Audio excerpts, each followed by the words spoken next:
Finally, the time has come to install the 19T turbos.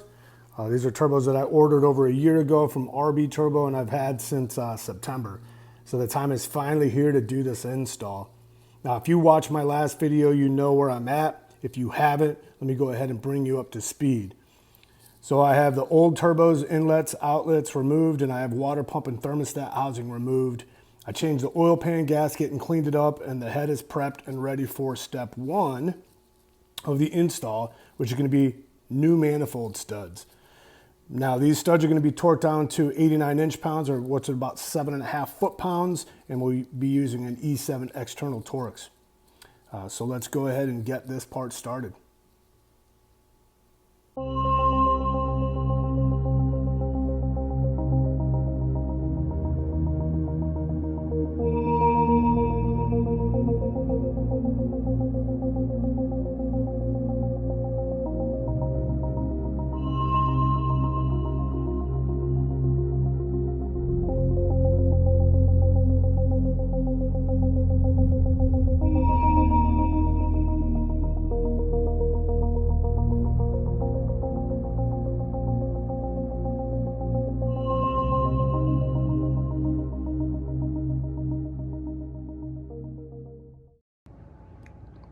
Now that we have our studs in place, we can mount the manifolds. So because it's a two-piece design, we can do it that way.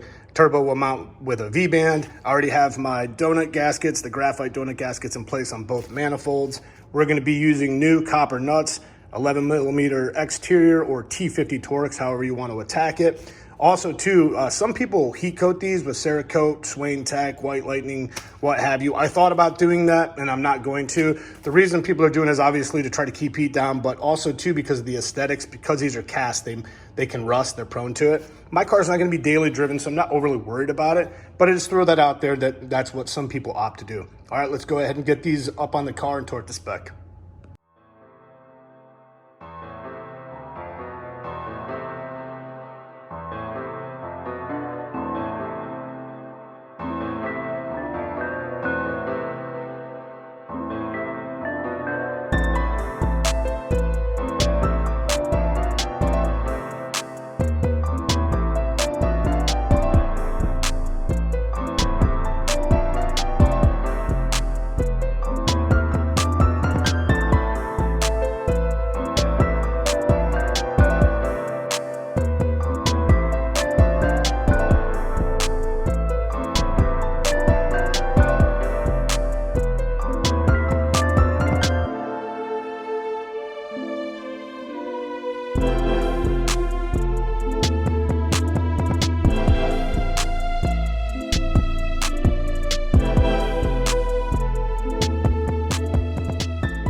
Manifolds are on, torque to spec, looking good. Next, I'm gonna go ahead and get the oil and coolant lines sorted out and prep so I can start working on installing the turbos. So I have yet to compare the two turbos, the stock turbo and then the RB turbo, but here's a look at the compressor wheel. Massive difference. So this turbo is so much bigger. Now if I can turn these over without having anything fall, take a look at the turbine wheels.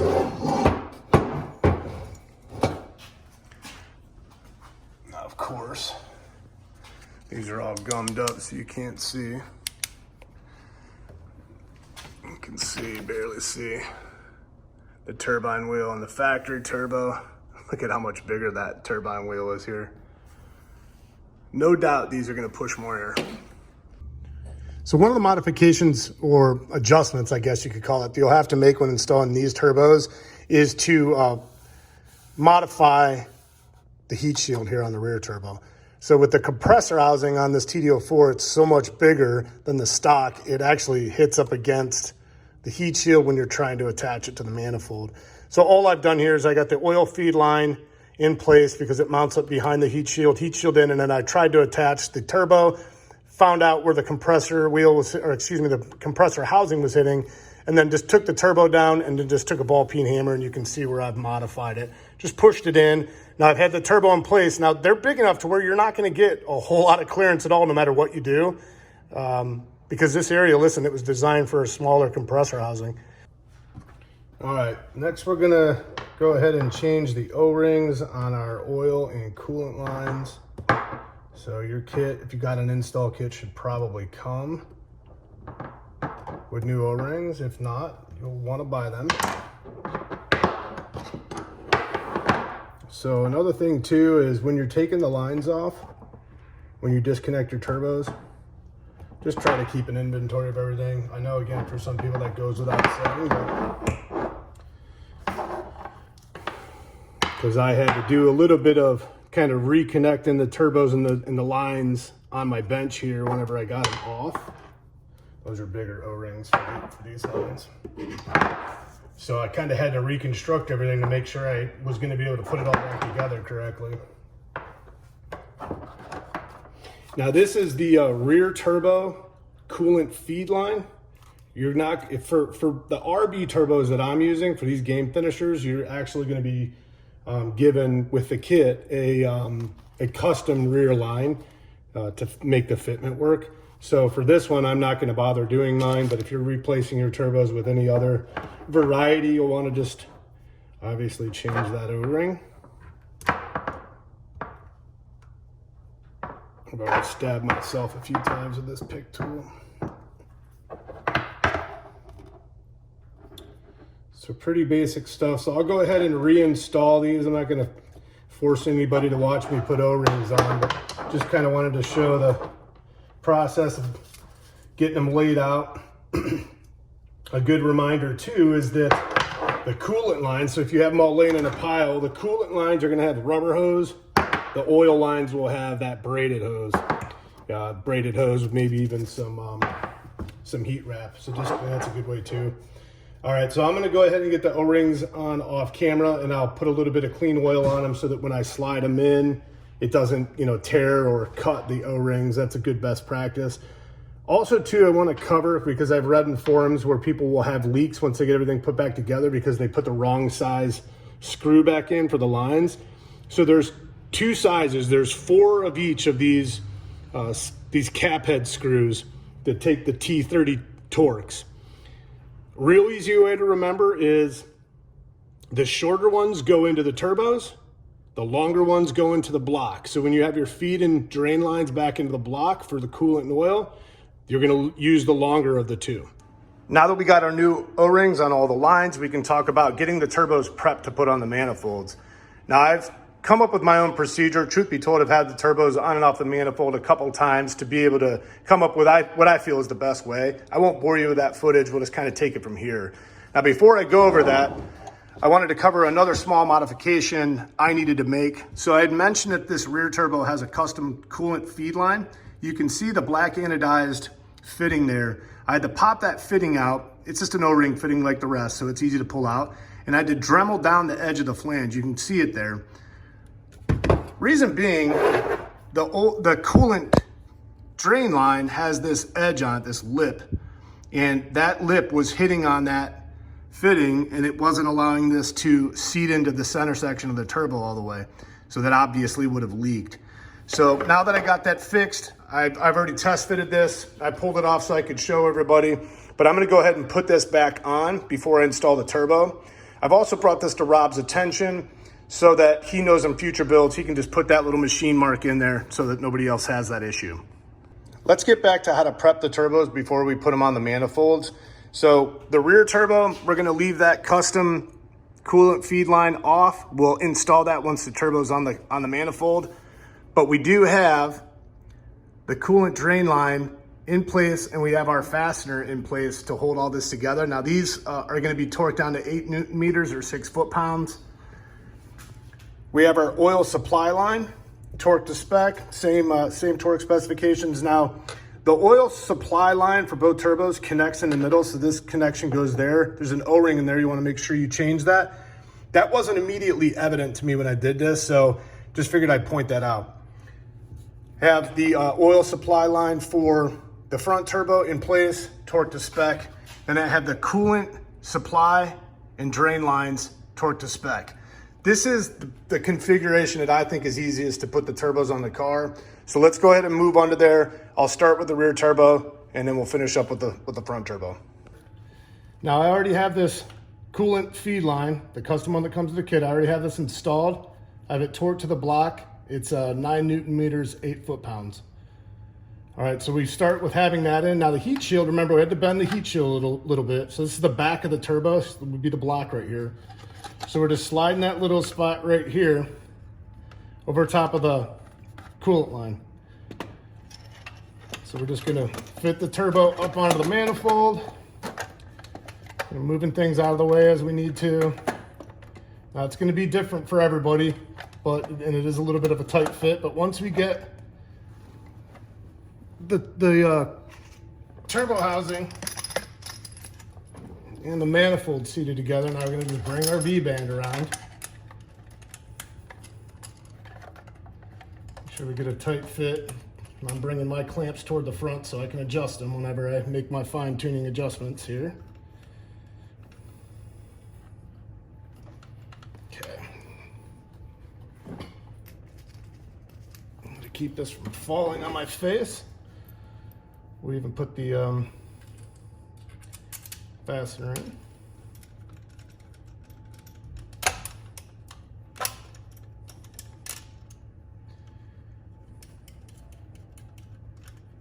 Just get it tight enough to where it won't come loose. All right, so the turbo can still move around a little bit. All right. So now we're gonna get our coolant feed line started. Now you want to be very careful. You want to make sure this thing goes on straight. You don't want to strip it, and you want it to seat correctly. So I'm just hand tightening it as much as I can. It looks straight. All right, now this is an 11/16 wrench. Bringing the wrench over top of the wastegate actuator.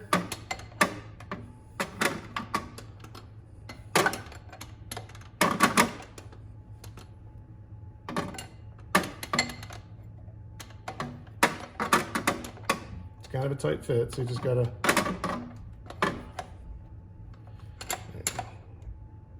that bad boy nice and snug. It looks tight. I think we got a good seat. All right. Now we got our oil feed line. Now I've already got this all lubed up, so we'll go ahead and get that popped in the block. This will hook to the main coolant feed once we get both turbos in. So now all we need to do is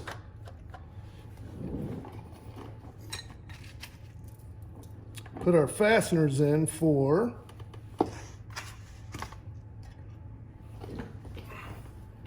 the heat shield.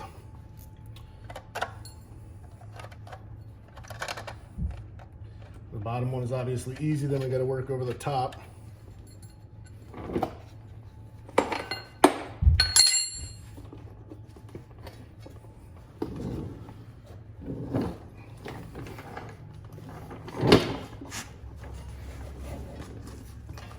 That's my ratchet there.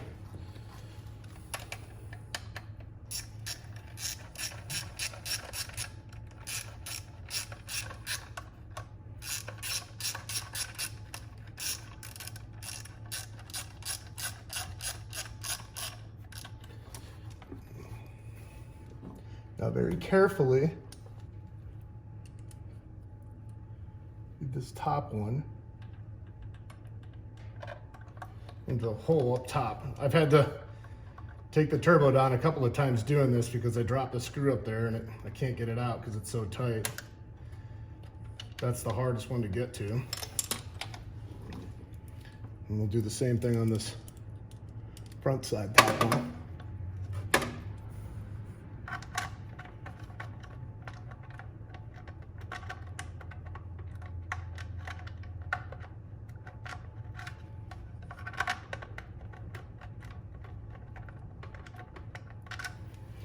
Maybe.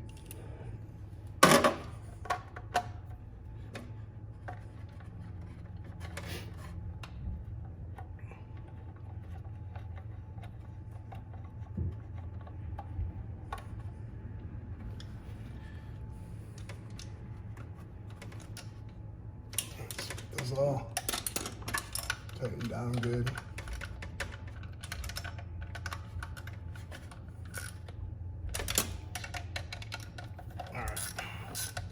I should mention too that this coolant return line, you're gonna need to bend it because it wants to hit on this lip on the block right here.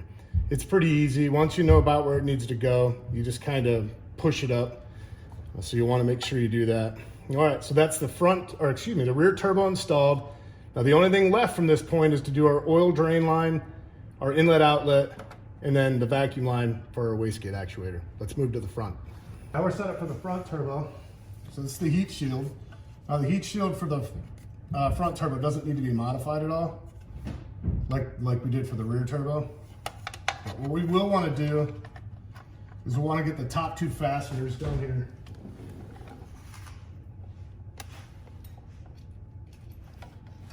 Just much easier to access without the turbo in the way. Damn near impossible if the turbo's in.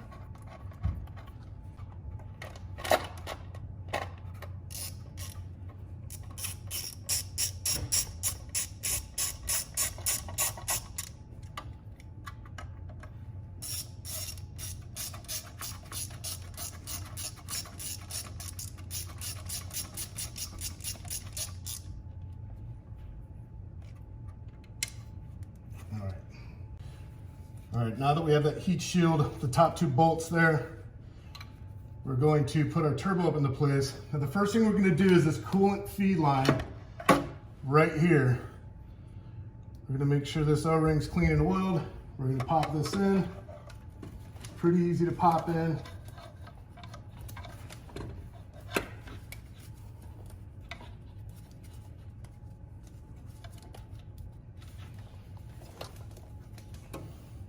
Then we're going to slide our oil feed line behind, and then we're going to pop our oil feed lines together. So this is the trickier part.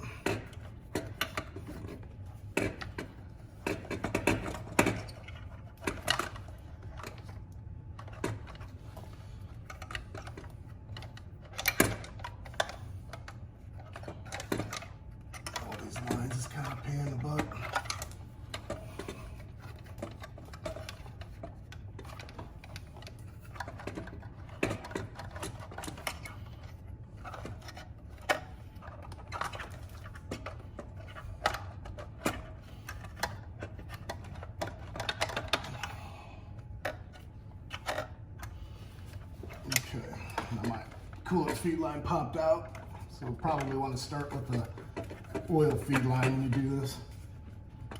Otherwise, it's just going to pop out up here. All right, now once I have those in place, go ahead and mate the turbo with the manifold, get our V-band around the back.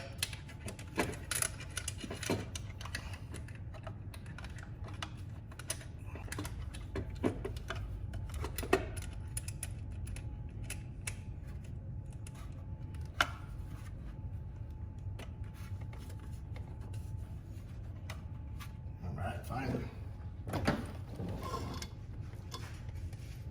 And the same thing, put our fastener in just to keep the turbo from falling on our face.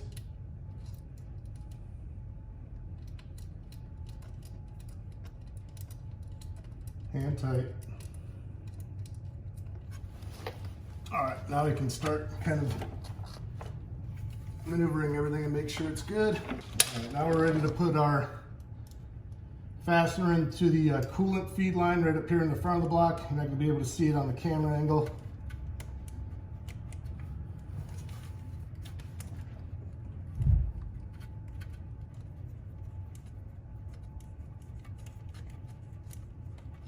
Torque that down to 9 Newton meters or 8 foot-pounds.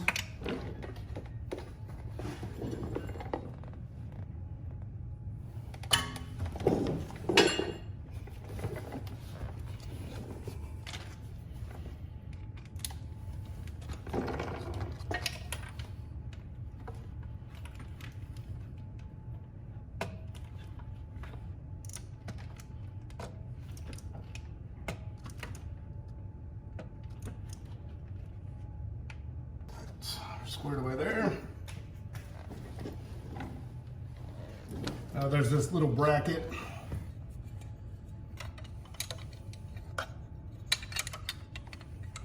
because it got hooked right the first time. Put that in.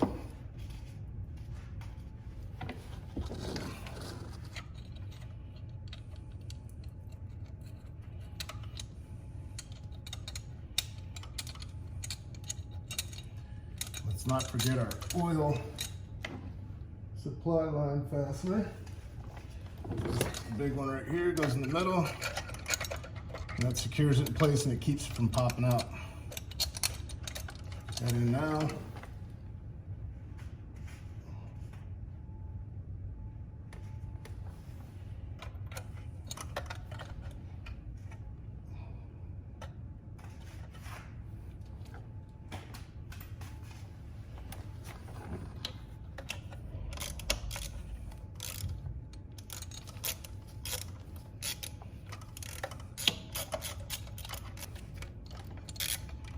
Probably could have left the bracket off until I did this, but it's a little bit harder to get at it. Figures I had it almost there.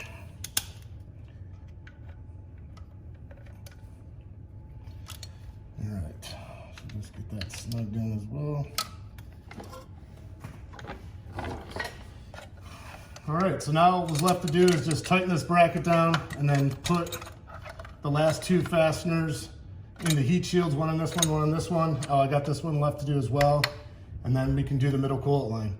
So this was the procedure I came up with. Like I said, I had the turbos off the car a couple times to kind of come up with what I felt was best. I changed the O-ring on our coolant supply pipe. So go ahead and get our little pick tool in here and change this.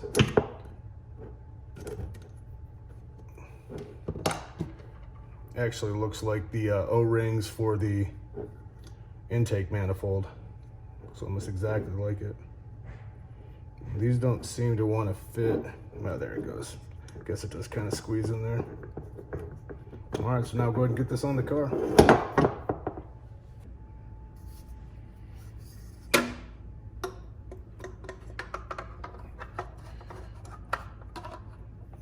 Slide that past the heat shield.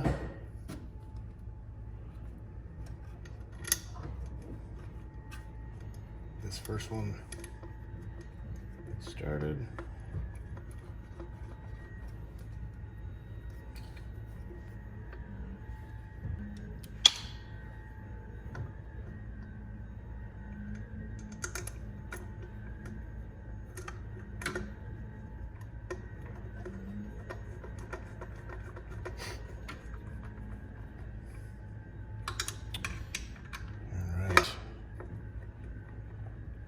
Now the actual torque specs on these, it's vague in the Bentley manual, but I'm gonna go with what I believe it is, 8 foot-pounds.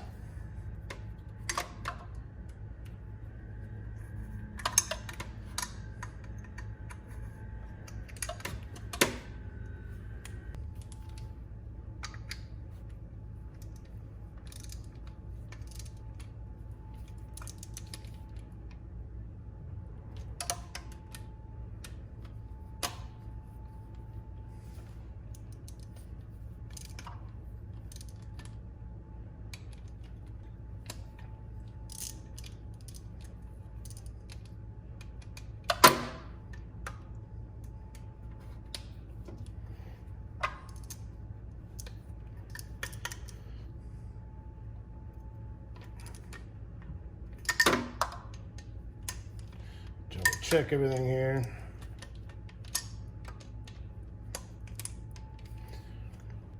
Put a fresh little dab of oil on our O-rings here. And yes, I have a little cap of oil chilling right next to me. Man, I'm hoping when I put all this together and start it that it doesn't have any leaks. Doing all these lines and gaskets and O-rings and all that, it's just sketch. You're down here and putting all this together and it's such a tight fit. You're just hoping when you get it all buttoned back up that it doesn't leak. That'll suck. Of course, these are going to be a pain in the ass. Oh, I got that one to pop on.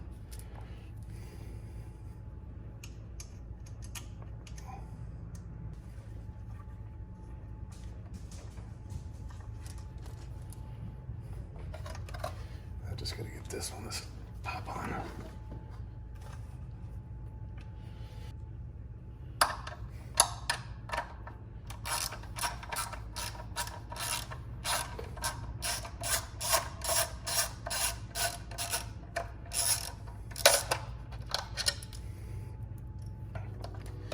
Get this to maneuver just a little bit more. There we go. That's all you needed to do. So we want to leave these bottom two heat shield fasteners off until you get the pipes on.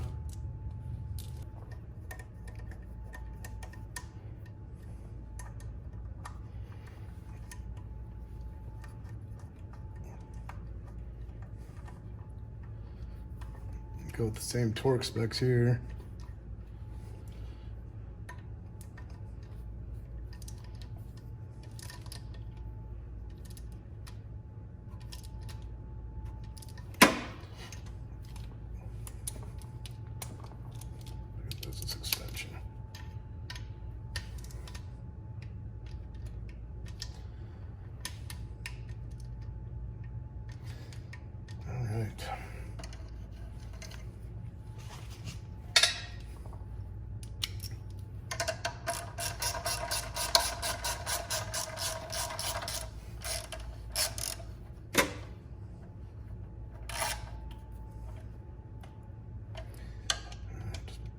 Check all these. All right, that's our coolant pipe. Next, I'm going to do some preventative maintenance. I'm going to replace my water pump, thermostat housing, and then the hose that connects the two with new units. I figured since the car's torn down to this degree, probably the best time to get this taken care of. I'll go ahead and knock this out with some time lapse.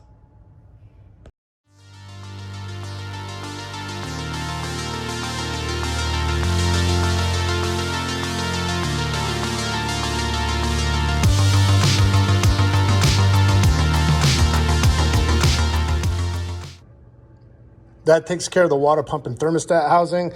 So just the only real issue I had was getting this aftermarket pipe on that connects both of these.